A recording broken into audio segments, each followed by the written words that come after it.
સમાચાર અરવલ્લીથી સામે આવી રહ્યા છે, જ્યાં મોડાસાના મોતીપુરમાં આબ ફાટ્યું છે। અરવલ્લીથી સમાચાર, જ્યાં મોડાસાના મોતીપુરમાં આબ ફાટ્યું છે। 2 કલાકમાં 8 ઇંચ વરસાદથી ખેતરો પાણીમાં ગરકાવ થયા।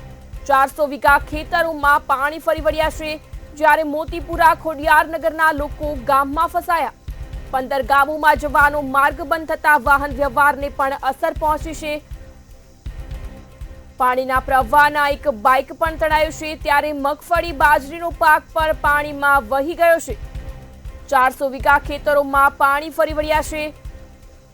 મોતીપુરા ખોડિયારનગરના લોકો પણ ગામમાં ફસાયા।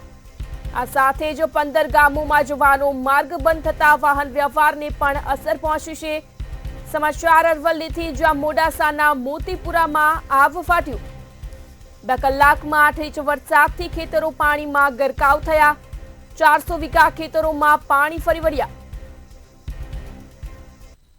અરવલ્લીથી આ સમાચાર, જ્યાં 15 ગામોમાં જવાનો માર્ગ બંધ થતા વાહન વ્યવહારને પણ ભારે અસર પહોંચી છે। સંવાદદાતા અમિત ઉપાધ્યાય ફોન લાઈન પર જોડાયા છે। જી અમિત, સમાચાર અરવલ્લીથી, જ્યાં મોડાસાના મોતીપુરામાં આબ ફાટ્યાની સ્થિતિ સામે આવી છે, શું કહેશો? ચોક્કસથી મોડાસા ગ્રામ્ય વિસ્તારમાં સવારથી જ વરસાદનો માહોલ રહ્યો છે। મોડાસા મોતીપુરા વિસ્તારમાં આબ ફાટ્યું। 2 કલાકમાં 8 ઇંચ વરસાદ ખાબકતા ખેતરો પાણી ગરકાવ થઈ ગયા હતા। 200 વીઘા ખેતરોમાં પાણી ફરી વળ્યા છે। મોતીપુરા લોકો ગામમાં ફસાયા। 15 ગામોમાં જવાનો માર્ગ બંધ થતા વાહન વ્યવહાર પર અસર પડી છે। પાણીના પ્રવાહમાં એક બાઇક પણ તણાઈ ગઈ। જી વિગતો બદલ આભાર।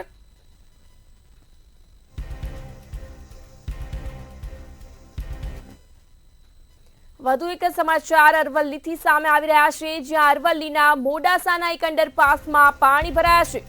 સમાચાર અરવલ્લીથી, જ્યાં અંડરપાસ ભરાતા સબલપુર ગામમાં જવાનો રસ્તો બંધ થયો। રાહદારીઓને વાહન ચાલકોને ભારે હાલાકી ભોગવવાનો વારો આવ્યો। રેલવે વિભાગની બેદરકારીથી અંડરપાસ ભરાયો। અંડરપાસમાંથી કાયમી વરસાદી પાણીનો નિકાલ જરૂરી બન્યો છે।